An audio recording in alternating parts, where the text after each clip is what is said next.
todos, bem-vindos a mais um Pep Talk. Desta vez temos connosco a Francisca Oliveira. Olá, Francisca. Olá, Gonçalo. Bem-vinda aqui ao nosso espaço. Desde já, muito obrigado por teres aceito o nosso convite. Francisca, tu não eras da Covilhã, não eras, certo? Sim, não era da Covilhã. Eu sou de Ancião, sou do Distrito de Leiria, mas vim para cá estudar, para a Universidade da Beira Interior, e por aqui fiquei. Covilhã, o que é que te diz? É já uma segunda casa? Sem dúvida. A Covilhã já é, sei lá, a minha vida ser Covilhã já nem imagino, na verdade. Ou seja, acabaste por ser um bocadinho uma filha acolhida pelo interior, não é? Sem dúvida. No início não foi fácil a adaptação, porque vindo do litoral para o interior há uma adaptação que nem sempre é fácil, e não foi fácil. Só que depois, lá está, primeiro estranha-se, depois entranha-se, é logo. Sim, como estavas a dizer, já não consegues viver sem isto? Não, já não consigo viver sem isto. Qual é que foi, se calhar, o principal desafio quando chegaste à Covilhã? O principal desafio quando cheguei à Covilhã foi não haver mar. Foi uma coisa que fazia-me falta, porque eu naqueles dias que nós estamos mais estressados, ansiosos, eu ia ao pé do mar, andava um bocadinho no mar, cheirava aquela maresia, opa. Por outro lado agora tens a serra. Por outro lado agora tens a serra, exato. E mesmo os rios, acaba por compensar. Estás cá há quanto tempo? Há 5 anos. Fazer 6. E dizes que esta cidade já é um bocadinho tua, não é? Sim, esta cidade também já é um bocadinho. Tu há 5 anos atrás entraste em? Ciências do Desporto. Isto é um bocado uma antítese porque, pronto, a malta que nos está a ver e a ouvir ainda não sabe, mas vamos falar do teu novo projeto, que é o teu novo livro, não é? Exatamente. Então como é que do desporto vamos chegar aqui a ser escritora? Disse que nós temos sempre 2 amores, um deles é platónico, porque nunca chega a acontecer. Eu também acreditava nisso. Já estás a encarar a cena da escritora. Eu também acreditava nisso, até ao ponto que eu precisava mesmo de escrever para me libertar de mim. A escrita realmente para mim, quando cheguei à Covilhã, vi para Ciências do Desporto. Eu sempre gostei muito de desporto. Eu posso dizer que as minhas primeiras... Eu anulei a minha primeira candidatura. A minha primeira candidatura era para jornalismo. Então já aqui há uma ligação. Okay. Sim, só que depois anulei essa candidatura e candidatei-me a Ciências do Desporto. Porque eu sempre gostei de desporto e como eu tinha tirado o meu secundário em Ciências e Tecnologias, eu já não tinha as bases todas para ir para uma coisa que era só focada em línguas. Mesmo assim entrei com o exame português e foste para desporto. Exatamente. Uma questão, e porquê Covilhã? Foi... Olha, isso é uma pergunta que queres que eu seja muito sincera? Claro. Podes sempre mentir, mas vai ficar registado para toda a gente ouvir. Eu vou-te ser sincera, eu estava naquela altura da rebeldia, não é? São os 18 anos, então eu sabia que se calhar se ficasse em Coimbra ainda me calhava. Eu ficar na casa dos meus pais e ter de ir. Ou seja, foi aqui o grito e Iberanga. Exatamente. E eu assim, não, eu tenho que, para mim, eu via um escape para me... emancipar. Exatamente, e para me tornar, tipo, mais livre. Para começar a confiar mais em mim, acreditar mais em mim, eu precisava disso. Por isso é que foi uma queda tão grande quando eu cheguei aqui no primeiro dia. O choque. Sim, enorme. Mas, no entanto, isto foi um bocadinho total então, a tua vinda para a Covilhã. Exato. Chegaste a uma cidade poeira Exato, porque não era muito grande. Eu também não queria uma cidade muito grande. Era uma cidade pequenina, acolhedora. E então pareceu-me ideal. E acabaste por ir ficando. Exatamente. Pronto. A nível do desporto, estás a trabalhar na área, não estás a trabalhar na área? A nível do desporto, eu estou a acabar o mestrado. Já estou a trabalhar na área, mas na parte de fitness, não ligada à educação ainda. O meu mestrado é em Educação Física. Mas sim, estou agora. Está um bocado interrompido, não é? Por cá. No hotel. Como é que surge isto do livro? Como é que surge este livro na tua vida? Olha, este livro surgiu, quando a proposta surgiu, foi foi uma lufada de ar fresco, sem dúvida. Eu precisava daquilo naquele exato momento. Eu, a partir daí, comecei a acreditar que realmente existe alguma coisa, alguma força, um destino para cada um de nós, porque eu tentei tanto fugir às letras e as letras vieram outra vez ter comigo. Eu comecei a escrever há muitos anos, Gonçalo. Eu lembro-me de começar a escrever pelo menos com 13, 14 anos, porque eu não conseguia falar daquilo que sentia. Eu sempre tive uma dificuldade muito grande em falar do que sentia. Então, eu estava à escrita. Eu tenho um diário, quando era pequenina, agora em casa, que o meu avô guardou-me. E é engraçado, porque eu, já naquela altura, eu contava as histórias como se fosse uma flor. Nunca era a Francisco, aquilo nunca se tinha passado comigo. Ou seja, já havia aí qualquer coisa. Exato, já vi. E o meu avô sempre me disse assim: Fogo, tu te escreves bem. Óbvio, qualquer pessoa escreve, pelo amor de Deus, não. Era o meu avô. Desvalorizavas até um bocadinho, se calhar. Eu desvalorizei-me sempre muito.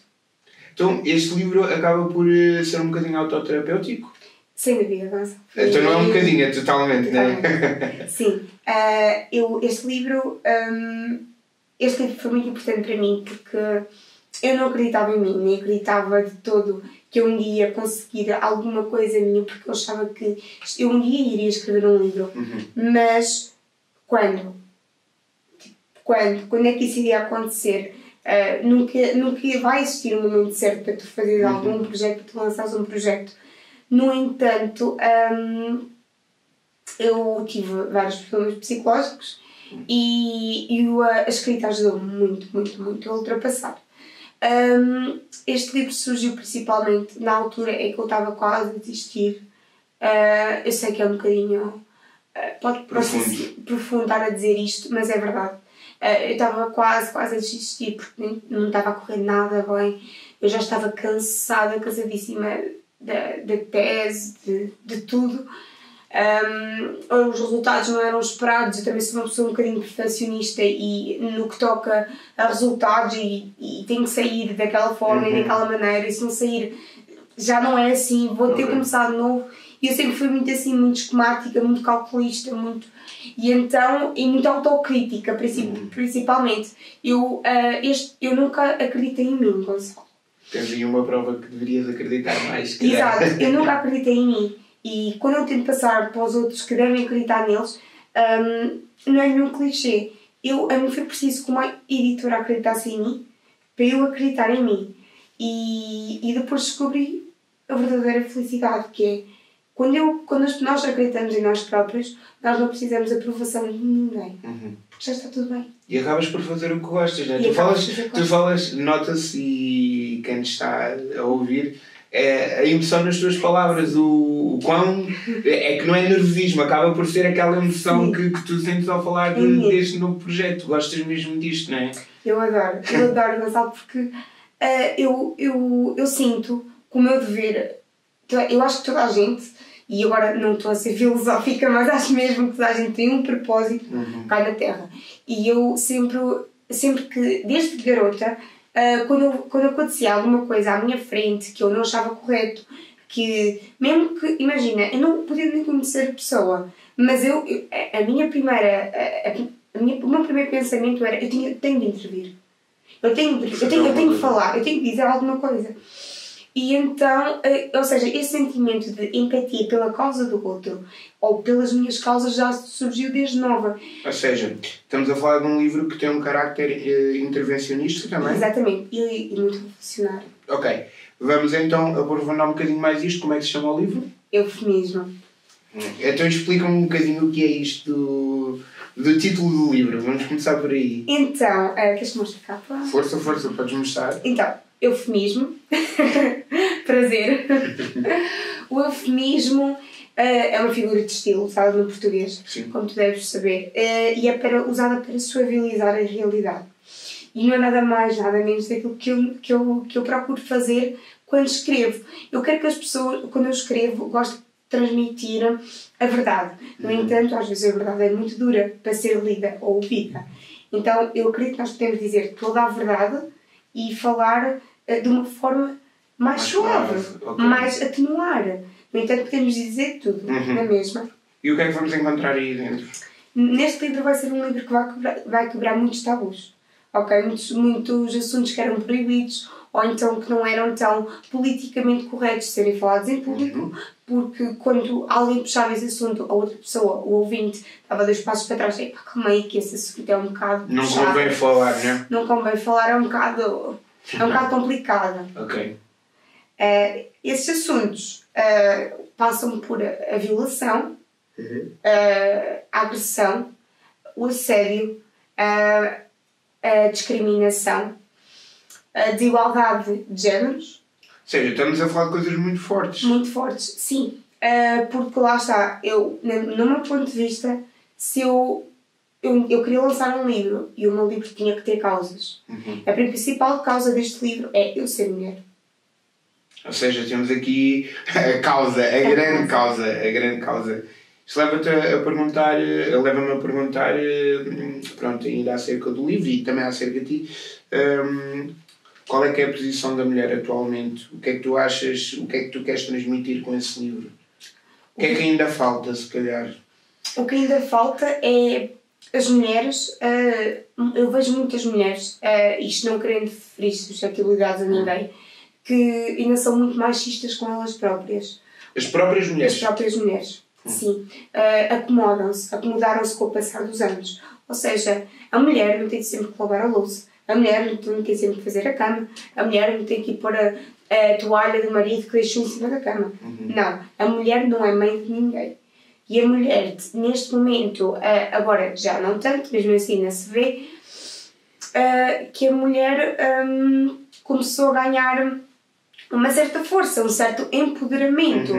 E o que eu quero passar e o que eu quero transmitir é que a força da mulher e a força do homem são exatamente iguais. Só que o problema é que quando nós vamos dizer uma coisa, alguma crítica que seja a um homem, e dizemos a mesma crítica a uma mulher, a forma muitas vezes como a crítica é dita, para uma mulher é menos descuidada do que é dita a um homem.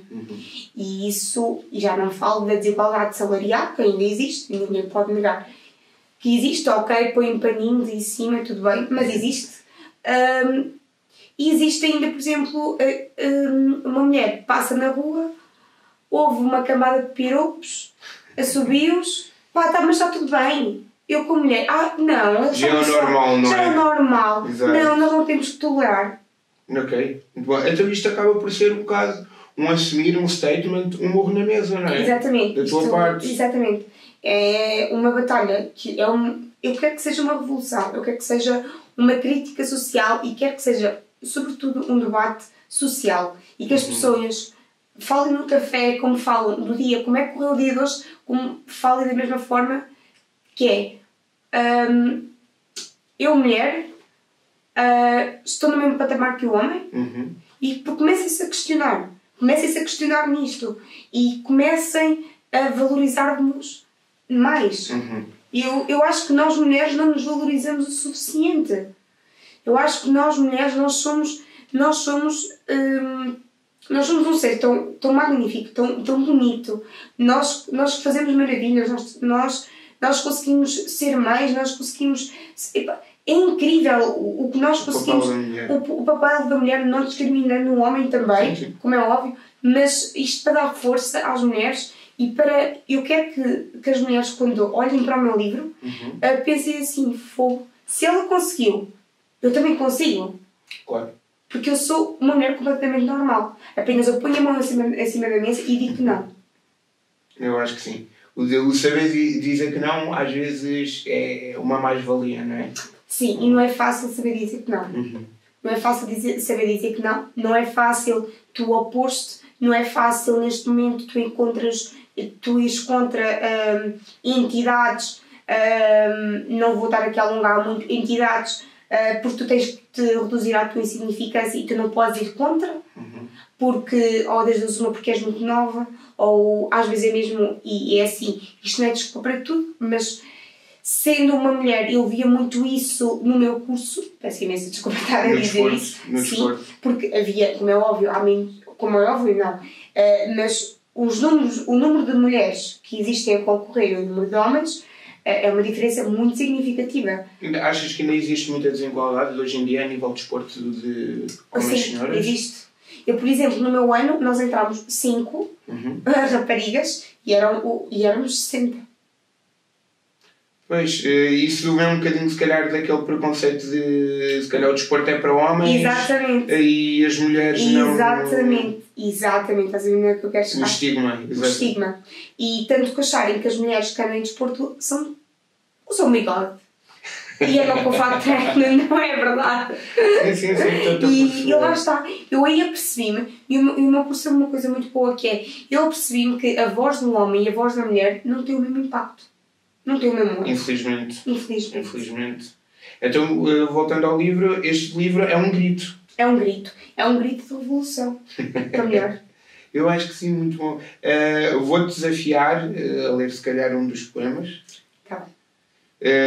Estás à vontade, escolhe. Se posso escolher? Sim, força nisso. Vou escolher.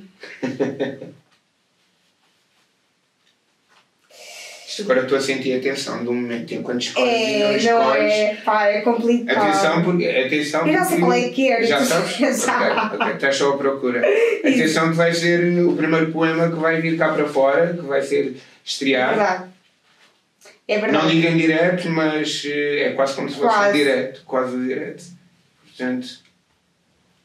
Já sabes, enquanto procuras, qual é que é o título? É Para Todas as Rosas e Margaridas. Ok.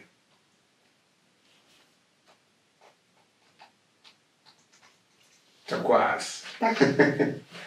Vamos lá, isso? Vamos. Então, para todas as rosas e margaridas. Num campo de feno existiam margaridas. Inacreditavelmente, todas elas tinham 7 pétalas. Além das margaridas, haviam as rosas e, claro, o feno.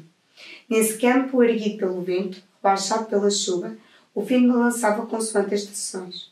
Já as margaridas e as rosas, erguidas no seu esplendor, podiam ser pisadas, mas rapidamente se abrochavam. Entre uma margarida e as outras, existia uma diferença. É que a cada dia caía uma das suas pétalas, pisada pelo feno, jogada com o vento e apenas erguida pelo sol. A margarida murchou e do seu interior amarelo virou negro.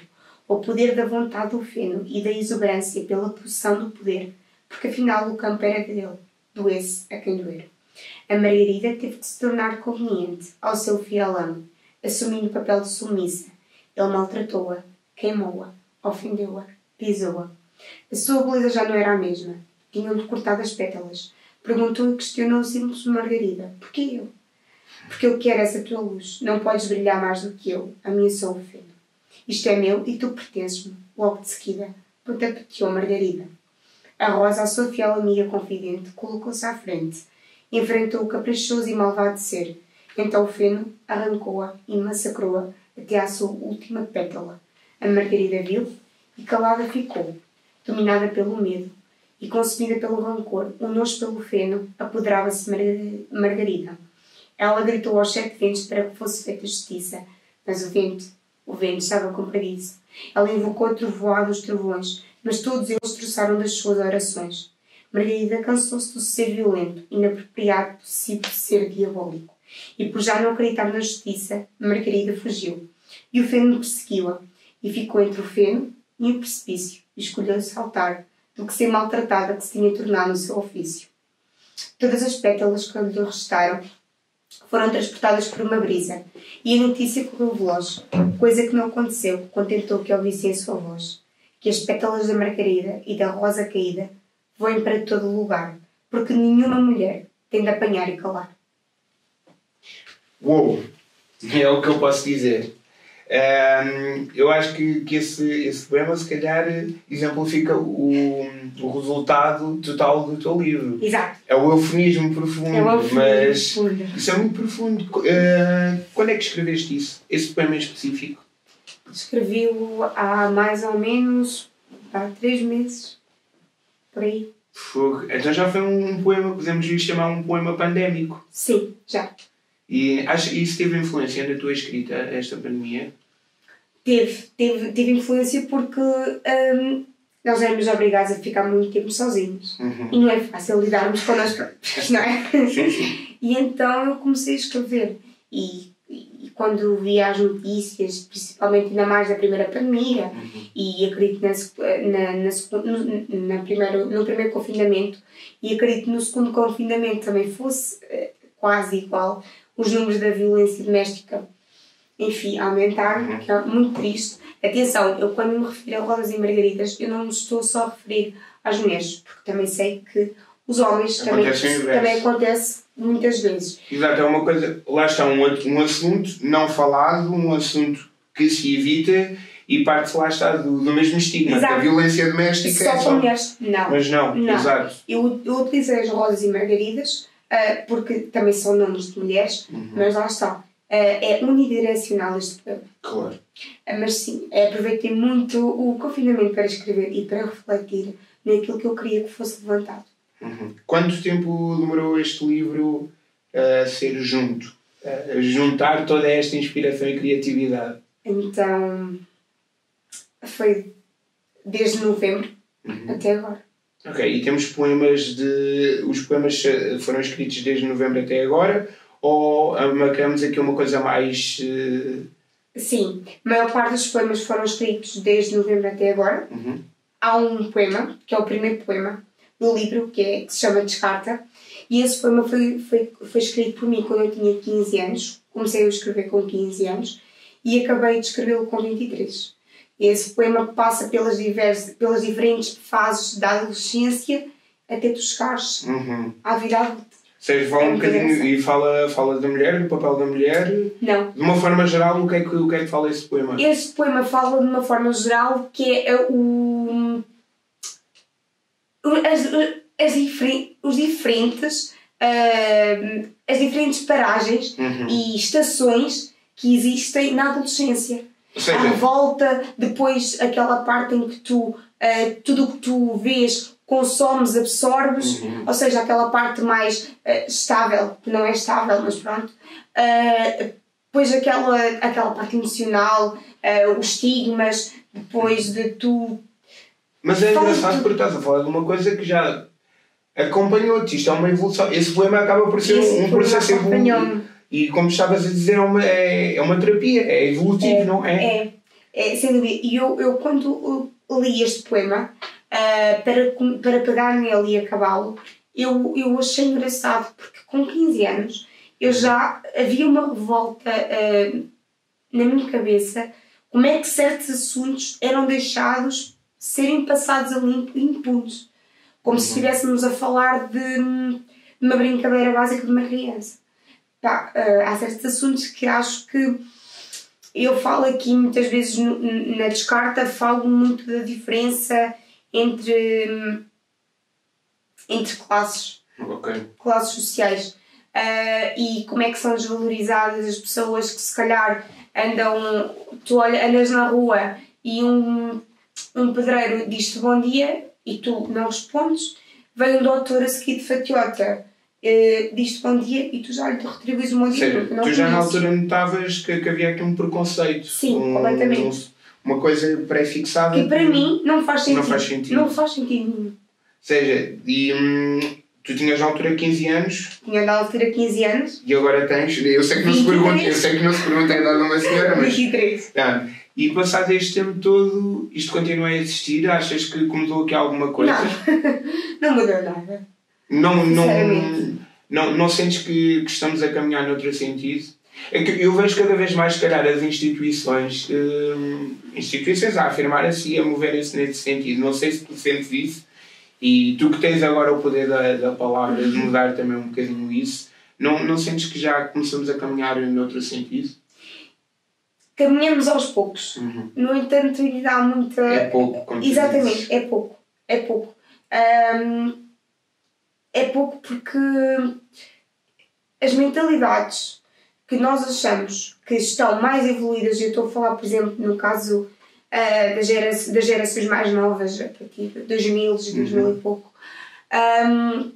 nós achamos que não, esta geração já tem a cabecinha no sítio, já sabe que já teve as ferramentas, tem tudo, tem acesso a tudo, e muitas vezes são mais retrógrados do que pessoas já com uma certa idade. Ou seja, adolescentes que eu falo com isto com experiência própria, atenção, que vêm na rua 2 homens a dar um beijo na boca e é um choque, ou 2 mulheres a darem um beijo na boca e é um choque, ou lá está um pedreiro a dizer bom dia e até olham com um ar de desvalorização. Sim. Completamente. Por isso, lá está. Pois também ainda há muita coisa que tem de ser mudada, ainda há muita coisa que tem de ser falada e debruçada, mas isto tudo é uma aprendizagem. Tal como estes conceitos. Há muita. E a escola aqui tem um papel fundamental. Eu acho que a escola devia ter um papel. A escola para tudo é fundamental na nossa vida. Mas é também na escola onde nós aprendemos os nossos valores. Não vêm só de casa. Concordo. Vêm muitas vezes da escola e por os vários professores que tipo de valores é que nos transmitiram. E às vezes há essa falta. Focam-se demasiado no que é matéria, no que é o aluno ser muito bom aluno a nível de conteúdo, só que depois a nível de pessoa não sabe dar a mão ao colega do lado. Temos o 2 mais 2 é igual a 4, mas não temos depois as ferramentas que andam à volta. Não partilham.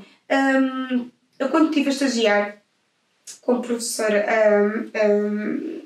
há um ano, eu não tenho... Estiveste cá na estagiar? No Fundão. Ok.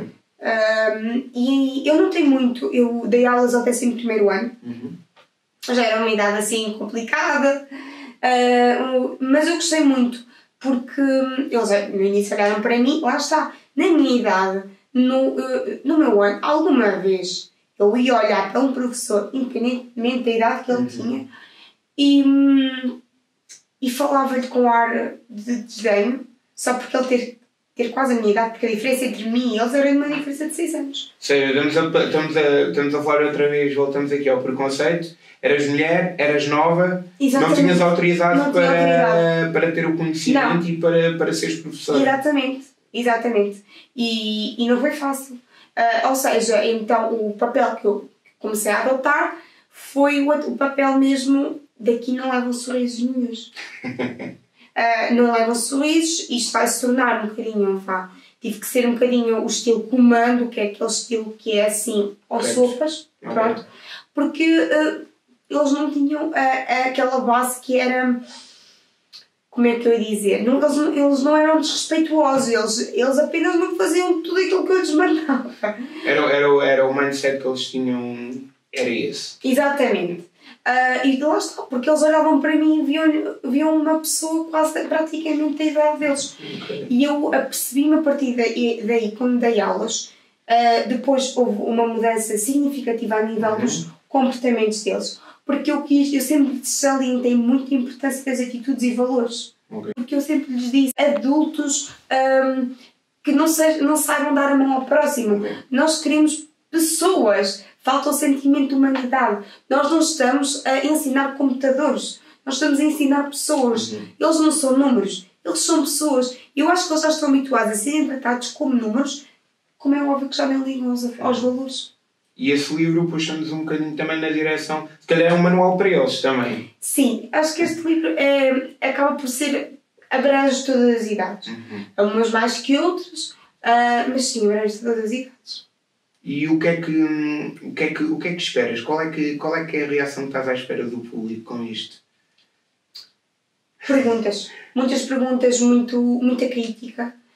Porque lá está, eu estou a apresentar o meu ponto de vista, mas o meu ponto de vista não é uma verdade obrigatória. Estás preparada para discutir, portanto. Estou preparada para discutir e gosto que as pessoas discutam, porque é pela discussão que nós realmente conseguimos perceber e eu quero aprender mais. Eu quero ouvir os outros. Buscas evoluir, não é? Exato, eu quero evoluir. O que eu digo, eu não sou uma pessoa cética. O que eu digo hoje, a minha verdade que está aqui hoje, não quer dizer que amanhã acredito nela. Mas os meus valores que estão aqui hoje, tenho a certeza que amanhã continuo a acreditar neles.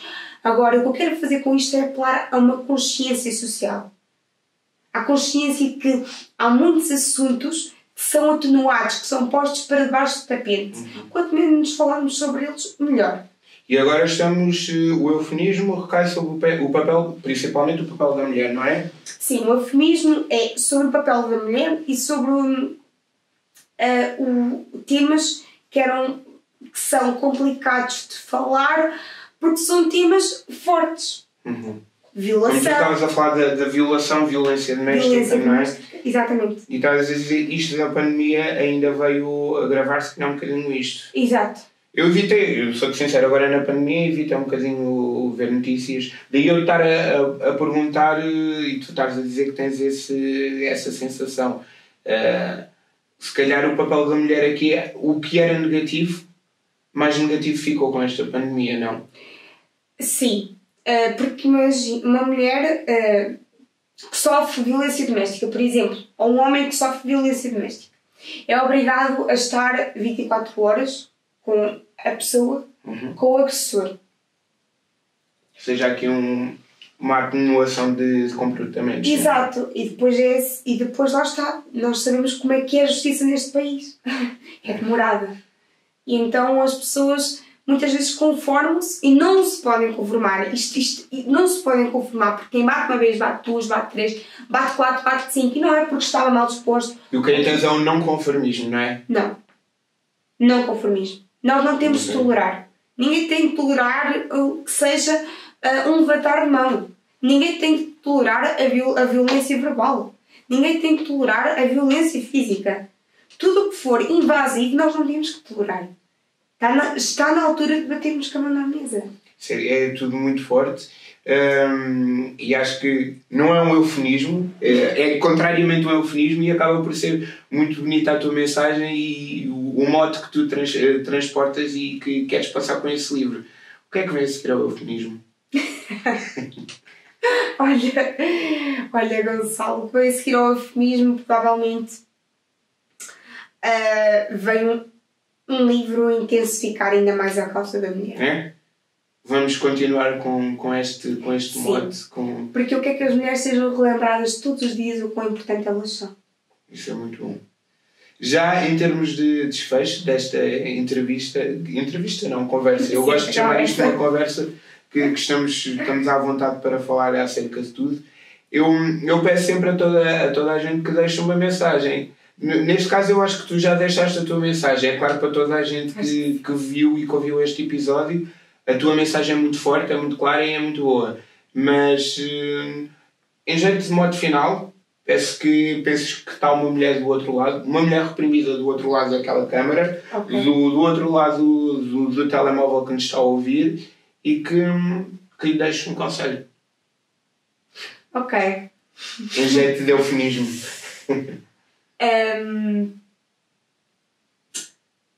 Luta hoje para venceres amanhã. Nunca te cales e nunca te digam que tu não tens valor. O teu valor está dentro de ti e tu sabes bem que o tens. Acredita e, sobretudo, valoriza-te. Não precisas que mais ninguém te valorize. Tu consegues sozinha.